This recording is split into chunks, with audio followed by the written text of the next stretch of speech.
ದೇವರಲ್ಲಿ ಒಂದಾಗೋದು ಅಂದರೆ ದೇವರ 8 ಗುಣಗಳನ್ನು ಆ ಆತ್ಮ ಪಡೆಯೋದು ಅಂತ.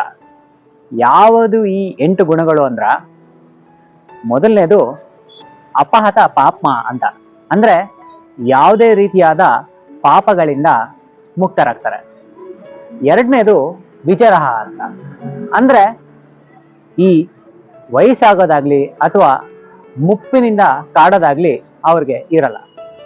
ಮೂರನೇದು ಬಂದು ವಿಶೋಕಃ, ಅಂದ್ರೆ ಯಾವುದೇ ರೀತಿಯಾದ ನೋವು, ನರಳೋದು ಇವೆಲ್ಲ ಅವ್ರಿಗೆ ಇರಲ್ಲ. ನಾಲ್ಕನೇದು ಬಂದು ನಿಮೃತ್ಯು, ಅಂದ್ರೆ ಅವರಿಗೆ ಸಾವನ್ನೋದೇ ಇರಲ್ಲ.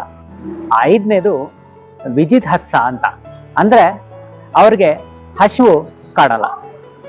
ಆರನೇದು ಅಪಿಪಾಸ ಅಂತ, ಅಂದ್ರೆ ಅವ್ರಿಗೆ ಯಾವುದೇ ರೀತಿಯಾದ ಬಾಯಾರಿಕೆ ಇರಲ್ಲ. ಇನ್ನ ಏಳನೇದು ಬಂದು ಸತ್ಯಕಾಮ, ಅಂದ್ರೆ ಅವ್ರಿಗೆ ಯಾವಾಗಲೂ ಸತ್ಯವನ್ನು ಹೇಳಲು, ನುಡಿಯಲು ಅಥವಾ ಅನುಸರಿಸಲು ಅವ್ರಿಗೆ ಇಷ್ಟವಾಗಿರತ್ತೆ ಅಂತ. ಅವರು ಮಾಡುವ ಕೆಲಸವಾಗ್ಲಿ ಮಾತಾಗ್ಲಿ ಎಲ್ಲವೂ ಸತ್ಯದಿಂದನೇ ಕೂಡಿರತ್ತೆ ಅಂತ ಅರ್ಥ.